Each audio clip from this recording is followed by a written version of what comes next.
الرزق لا يطلب العبد كما يطلبه أجله او كما قال رسول اللہ صلی اللہ علیہ وسلم۔ اللہ کے نبی صلی اللہ علیہ وسلم نے اپنی امت کو تسلی دیتے ہوئے، اپنی امت کا ذہن بناتے ہوئے فرمایا، یقیناً انسان اپنے رزق کو ایسے پاتا ہے، انسان کا رزق اس کو ایسے پہنچتا ہے جیسے موت اس کو آ پہنچتی ہے۔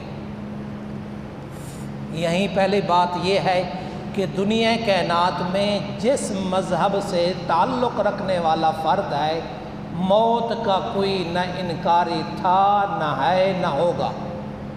موت کا وقت مقرر ہے، اٹل ہے، موت اپنے وقت سے آگے پیچھے نہیں ہوتی۔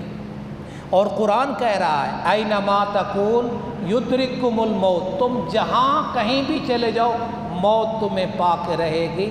ولو کنتم فی بروج مشیدہ، اگرچہ تم مضبوط قلعوں میں ہو، مضبوط سے مضبوط جگہ پہ بھی پہنچ جاؤ، موت تمہیں پہنچ کے رہے گی، موت پا کے رہے گی۔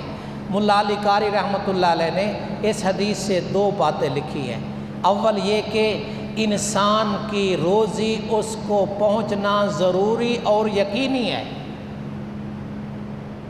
اور دوسری اس حدیث سے یہ بات بھی معلوم ہوتی ہے کہ روزی انسان کو موت سے پہلے پہنچ کر رہتی ہے۔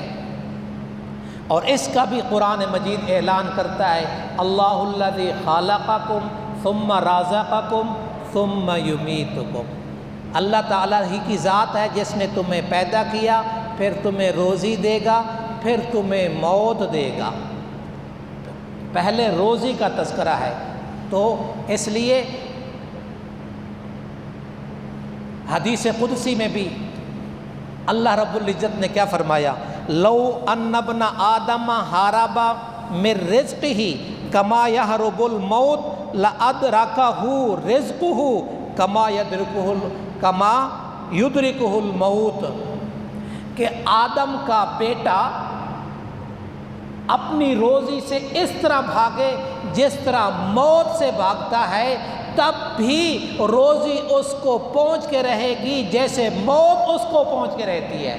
تو خلاصہ کیا نکلا؟ خلاصہ یہ ہے کہ انسان رزق کے حصول کے لیے سعی، کوشش اور معقول، مناسب حربہ اور ترتیب اور ترکیب تو استعمال کرے، لیکن بھروسہ، توکل اور اعتماد اللہ تبارک و تعالیٰ کی ذات پر ہو۔